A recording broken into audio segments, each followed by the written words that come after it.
মিরাজ তো বোলারের যোগ্যই না ভাই। যেহেতু সে একজন স্পিনার বোলার আর মাহমুদুল্লাহ হাসান হচ্ছে আপনার অভিজ্ঞতা একজন ব্যাটসম্যান, সো এখানে বিশ্বাস আরো বড় করে চাইলে উনি আনতে পারতেন। এটাও মানতে হবে যে রংপুর হচ্ছে বিপিএল এর সেরা টিম। দর্শক, আমাদের সাথে কিছু রংপুরের ফ্যান রয়েছেন, রংপুর রাইডার্সের পতাকা তারা উড়াচ্ছেন, রংপুরের জয় তারা অনেক বেশি খুশি। হয়তোবা সিলেটেরও কিছু ভক্ত রয়েছেন, আমরা জিজ্ঞেস করবো আসলে এই ম্যাচটা তারা কেমন উপভোগ করেছেন, এই ম্যাচ আসলে কতটুকু ভালো লেগেছে।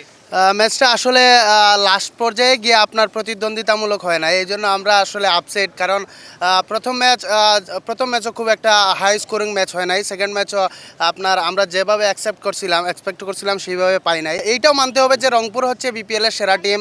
তারা দেশি যেরকম নিছে, ফরেনার যেরকম নিছে, সব কিছু মিলে রংপুর সেরা টিম, সেটা মানতে হবে। মাহমুদুল্লাহ রিয়াদের ব্যাটিং কেমন লাগছে?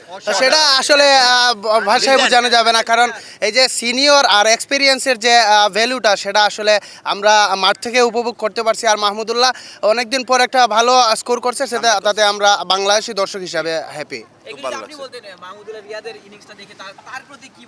আসলে খুব ভালো লাগছে। সে গত ম্যাচে আপনার এক বলে একটি রান নিতে পারে নাই, কিন্তু আজকের ম্যাচে সে খুব একটা অসাধারণ পারফরমেন্স করেছে এবং সে ম্যান অফ দ্য ম্যাচ হয়েছে। তো আমি মাহমুদুল্লাহ রিয়াদকে একটা তাকে মেসেজ দিতে চাই, সে ভালো খেলছে, এই খেলাটা সে ধরে রাখতে হবে। রংপুরের খেলা কেমন লাগছে আপনার? রংপুরের খেলা অনেক ভালো লাগছে ভাই। কার খেলা বেশি ভালো লাগছে? সবচেয়ে ভালো লাগছে মাহমুদুল্লাহ। মাহমুদুল্লাহ এই যে একেবারে মিরাজের একেবারে 19টা রান নিল। মিরাজ তো বোলারের যোগ্যই না ভাই। কি বাজে বোলিং করে ভাই, এটা কোনো বোলিং? টি-টোয়েন্টির জন্য পারফেক্ট না। খেলাই ডুবাইছো। টি-টোয়েন্টির জন্য মিরাজ কখনোই পারফেক্ট না। আমরা মিরাজকে ও আর ক্যাপ্টেন্সি ওয়ানডে এবং টেস্টের জন্যই মিরাজকে ক্যাপ্টেন হিসেবে আর দেখতে তবে চাই না। টি-টোয়েন্টির জন্য মানে সিলেটে পারফেক্ট। জামাইকে চাই, মঈন আলীকে, আমরা মিরাজকে আর চাই না। আমরা চাই না। মিরাজ তার মন সবকিছু করেছে, যেটা চাই সেটাই করে। মানে সে ক্যাপ্টেন হিসাবে যদি দুর্জার মুল্লুক তার এইরকম আর কি, যেমন ধর ওয়ান রাউন্ডে উঠে আসলে জিনিসটা এরকম না, সে হচ্ছে কি আপনার এই যে আপনার ইম্পর্টেন্ট একটা টাইম ছিল, আপনার খেলাটার আপনার একটা ইম্পর্টেন্ট টাইম ছিল যে আপনার 4 ওভার 44 রানের মতন লাগতো, তখন আসলে তার আপনার বোলিংয়ে ঢোকাটা উচিত হয় নাই তার। আমার মতে আপনার হয়তো আমির ছিল বা খালেদ ছিল, আরও ভালো ভালো বোলার ছিল, ওদেরকে দিয়ে আপনার সে করাইতেই পারতো, কিন্তু এখানে ঢোকাটা আমার মতে তার হয় নাই আপনার। যেহেতু সে একজন স্পিনার বোলার আর মাহমুদুল্লাহ হাসান হচ্ছে আপনার অভিজ্ঞতা একজন ব্যাটসম্যান, সো এখানে বিশ্বাস আরও বড় করে চাইলে উনি আনতে পারতেন, বাট উনি খুব সুন্দর খেলছেন, যার কারণে উনি আপনার সফলতা হয়েছেন মাহমুদুল্লাহ রিয়াজ।